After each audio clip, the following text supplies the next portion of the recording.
Premier ലീഗിലെ വിശേഷങ്ങളിലേക്ക് എല്ലാവർക്കും സ്വാഗതം. പ്രീമിയർ ലീഗിൻ്റെ വിശേഷം എന്ന് പറഞ്ഞാൽ കുറച്ച് നാളായിട്ട് ഭയങ്കര രസമാണ്, രസകരമായ വിശേഷങ്ങളാണ്. മാഞ്ചസ്റ്റർ യുണൈറ്റഡിനെ ഇഷ്ടപ്പെടുന്ന ഞാനാണ്. മാഞ്ചസ്റ്റർ യുണൈറ്റഡിനെ കുറിച്ചൊരു വീഡിയോ ഞാൻ പിന്നെ ഇടാം, വിശദമായിട്ട് തന്നെ ഇടാം. എന്തായാലും മാഞ്ചസ്റ്റർ യുണൈറ്റഡിൻ്റെ ഒരു കളി വരുന്നുണ്ട് തിങ്കളാഴ്ച.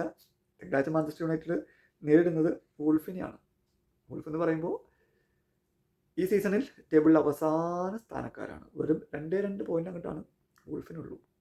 ആ വൂൾഫിനെതിരെ മാഞ്ചസ്റ്റർ യുണൈറ്റഡ് കളിക്കുന്നത് മാഞ്ചസ്റ്റർ യുണൈറ്റഡ് ഹോം ഗ്രൗണ്ടിലാണ്. Okay, fine. ഒരു വിജയം പ്രതീക്ഷിക്കുന്നു. അത്ര ഞാൻ നിർത്തുന്നു, കാരണം മാഞ്ചസ്റ്റർ യുണൈറ്റഡിനെ കുറിച്ചുള്ള ഒരു ഡീറ്റെയിൽ ആയിട്ടുള്ള വീഡിയോ ഞാൻ എടുക്കുന്നുണ്ട്. നെക്സ്റ്റ് ഈ ആഴ്ചയിൽ ഈ വീക്കിൽ നമ്മുടെ മാഞ്ചസ്റ്റർ യുണൈറ്റഡും വൂൾഫും നമ്മൾ മത്സരമേ ബാക്കിയുള്ളൂ. ബാക്കി എല്ലാ മത്സരവും കഴിഞ്ഞു. അപ്പം അതിൻ്റെ ഒരു റിസൾട്ട് പരിശോധിക്കുകയാണെങ്കിൽ ആദ്യ മത്സരം ടേബിൾ ടോപ്പേഴ്സ് ആഴ്സണലും ആസ്റ്റൺ വില്ലയായിരുന്നു. 1-1 സമനിലയിൽ അവസാനിക്കുമെന്ന് വിചാരിച്ച കളി 2-1 എന്ന സ്കോറിൽ അവസാനിപ്പിച്ച് ആസ്റ്റൺ വില്ല പാർക്കിൽ 3 പോയിന്റ് നേടിയിരിക്കുന്നു. എൻ്റെ ഓർമ്മ ശരിയാണെങ്കിൽ ആഴ്സണലിൻ്റെ 2ാമത്തെ തോൽവി ഈ സീസണിൽ. ഓക്കെ, പിന്നെ കളി നല്ല ഉഗ്രൻ കളിയായിരുന്നു. ആദ്യം ഗോൾ അടിച്ചത് ആസ്റ്റൺ വില്ലയാണ്. ക്യാഷാണ് ആദ്യം ഗോൾ അടിച്ചത്. ഡേവിഡ് റേയുടെ 2 കാലിനിടെ കൂടെ പന്തൊരു പെടവെളു പന്തുള്ളി കയറി. സമനിലയ്ക്ക് വേണ്ടി കണഞ്ഞ ആദ്യ പകുതി പരിശ്രമിച്ച ആഴ്സണലിൻ്റെ സമനില കിട്ടിയില്ല. ഹാഫ് ടൈമിന് തൊട്ട് ശേഷം ട്രൊസാർഡ് ഇറങ്ങി വിത്തിൻ 6 മിനിറ്റ്. ട്രൊസാർഡ് ഹാഫ് ടൈമിൽ ഇറങ്ങി 6 മിനിറ്റിനകം ട്രൊസാർഡ് ഗോൾ അടിച്ച് 1-1 സമനിലയാക്കി. മിക്കവാറും കളി 1-1 സമനിലയിൽ തീരുമെന്ന് വിചാരിച്ച സമയത്താണ് എക്സ്ട്രാ ടൈം 4 മിനിറ്റാണ് കൊടുത്തത്. ആ 4 മിനിറ്റ് എക്സ്ട്രാ ടൈം കഴിയാറാവുന്ന ആ സമയത്ത് ആഴ്സണലിൻ്റെ ബോക്സിൽ ഒരു കൂട്ടപ്പൊരിച്ചലിനൊടുവിൽ നമ്പർ 10, പേര് എനിക്ക് ഓർമ്മയില്ല കേട്ടോ, നമ്പർ 10 അവരുടെ ആസ്റ്റൺ വില്ലയുടെ നമ്പർ 10, അദ്ദേഹത്തിൻ്റെ പേര് കിട്ടാൻ പറഞ്ഞ. അപ്പം നമ്പർ 10, ജേഴ്സി നമ്പർ 10, അത് ആ കൂട്ടപ്പൊരിച്ചിൽ അങ്ങോട്ട് തട്ടുന്നു, ഇവിടെ തട്ടുന്നു, ഗോളി തടുത്തെന്ന് തോന്നുന്നു, ഡിഫൻഡേഴ്സ് തടുക്കുന്നു, ആസനക്കാരൻ തടുക്കുന്നു, ഇവർ പോസ്റ്റിൽ അടിക്കുന്നു. അവസാനം നമ്പർ 10 അടിച്ചുള്ളിൽ കയറ്റി. ബുണ്ടിയ 90+5 അടിച്ച് ഉള്ളിൽ കയറ്റിയിട്ടുണ്ട്. അങ്ങനെ അവസാന വിസിൽ മുഴങ്ങുന്നതിനൊക്കെ തൊട്ട് മുമ്പ് കിട്ടിയ അവസരം ആസ്റ്റൺ വില്ല ഗോളടിക്കുന്നു. ഉനായി എമറിക്ക് സന്തോഷിക്കാൻ വക നൽകുന്നു. 3 പോയിന്റ് കിട്ടുന്നു. മുകളിലേക്ക് ഉയരുന്നു. അങ്ങനെ ആസ്റ്റണിൻ്റെ 2ാമത്തെ തോൽവി സംഭവിക്കുന്നു.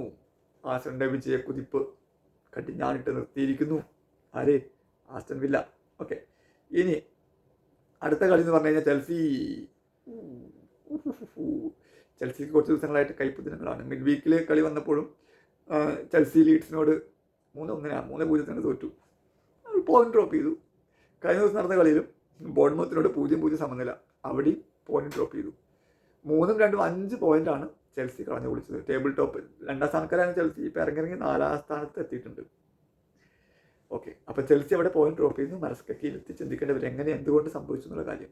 ഓക്കെ, ക്ലബ്ബ് വേൾഡ് ചാമ്പ്യൻസ് ആണ്, പക്ഷേ പോയിന്റ് ഡ്രോപ്പ് ചെയ്യുന്നു. പിന്നെ എവർട്ടൺ 3-0 നോട്ടിംഗ്ഹാം ഫോറസ്റ്റിനെ തോൽപ്പിക്കുന്നു.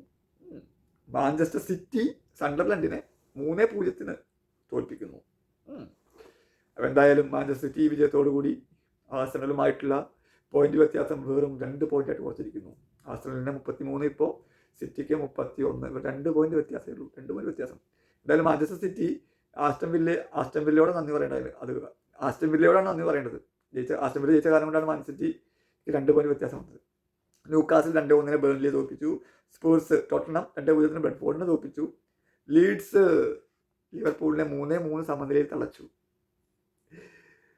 ലിവർപൂൾ എന്താണാവോ വളരെ ആയിട്ടുള്ള വളരെ മോശമായിട്ടുള്ള ഡിഫെൻഡിങ് കാരണം കൊണ്ട് ലിവർപൂളിനെ 3 സമനില വഴങ്ങേണ്ടി വന്നു. വിർജിൽ വാൻ ഡൈക്കും കൊനാറ്റയ്ക്ക് ഉൾപ്പെടുന്ന ഡിഫൻസ് ഈ സീസണിൽ വളരെ മോശമാണെന്ന് നമുക്ക് എല്ലാവർക്കും അറിയാം. ഒരു മോശം പെർഫോമൻസ് കൂടി വന്നു. അങ്ങനെ ലീഡ്സിന് ഒരു പോയിന്റ് കിട്ടി. കാരണം 2 ഗോളിനെ ലീഡ് എടുത്തതായിരുന്നു ലിവർപൂൾ. എന്നിട്ട് 2 ഗോൾ ലീഡ്സ് അടിച്ചു. പിന്നെ സബോസ്ലായി ഒരു ഗോൾ അടിച്ച് 3-2 അവസാനം അതും കൊണ്ടുപോയിട്ട് സമനിലയിൽ 3-3 അങ്ങനെ ലിവർപൂളും പോയിന്റ് ഡ്രോപ്പ് ചെയ്തു. ഞായറാഴ്ച നടന്ന മത്സരങ്ങളിൽ ബ്രൈറ്റൺ 1-1 വെസ്റ്റ് ഹാമിനെ സമനിലയിൽ തളച്ചു. വെസ്റ്റ് ഹാം 1-1 ബ്രൈറ്റനെ സമനിലയിൽ തളച്ചു. ഈ വെസ്റ്റ് ഹാം തന്നെയാണ് 1-1 മാഞ്ചസ്റ്റർ യുണൈറ്റഡിന്റെ മിഡ് വീക്കിൽ ഓർക്കാൻ വയ്യ. പിന്നെ ക്രിസ്റ്റൽ പാലസ് 2-1 ഫുൾഹാമിനെ തോൽപ്പിച്ചു. 1-1 സമനിലയായിരുന്നു. കളിയുടെ അവസാന നിമിഷത്തിലാണ് ക്രിസ്റ്റൽ പാലസ് ഒരു ഗോൾ കൂടി അടിച്ചത്. വേണ്ടായിരുന്നു. ഓക്കെ, അങ്ങനെയാണ് റിസൾട്ട്. ക്രിസ്റ്റൽ പാലസ് 2-1 ജയിച്ചു. ഇനി ഒരു കളി ബാക്കിയുള്ള മാഞ്ചസ്റ്റർ യുണൈറ്റഡ് തിങ്കളാഴ്ച രാത്രി വോൾഫിനെ നേരിടും. ഞാൻ ഓൾറെഡി പറഞ്ഞാൽ വോൾഫ് പോയിന്റ് പട്ടികയിലേക്ക് അവസാന സ്ഥാനത്താണ്. മാഞ്ചസ്റ്റർ യുണൈറ്റഡ് ഐ തിങ്ക് ഇപ്പോൾ 11ാം സ്ഥാനത്താണ് നിൽക്കുന്നത് തോന്നുന്നു. അപ്പോൾ എനിവേ മാഞ്ചസ്റ്റർ യുണൈറ്റഡ് വോൾഫിനെ നേരിടും. അതോടുകൂടി ഈ ആഴ്ചത്തെ കഴിയും. അപ്പോൾ എന്തായാലും വളരെ ഇൻട്രസ്റ്റിംഗ് ആയിട്ട് കളികളായിരുന്നു. ആഴ്സണൽ തോറ്റു, മാഞ്ചസ്റ്റർ യുണൈറ്റഡ് ജയിച്ച് ആഴ്സണലായിട്ടുള്ള പോയിന്റ് വെച്ച് 2 പോയിന്റ് ആക്കി. ആസ്റ്റൺ വില്ല 3ാം സ്ഥാനത്ത് വന്നു. 2ാം സ്ഥാനത്തുണ്ടായിരുന്ന ചെൽസി 2 കളിൽ പോയിന്റ് ഡ്രോപ്പ് ചെയ്തതോടുകൂടി 4ാം സ്ഥാനത്തേക്ക് ഇറങ്ങി.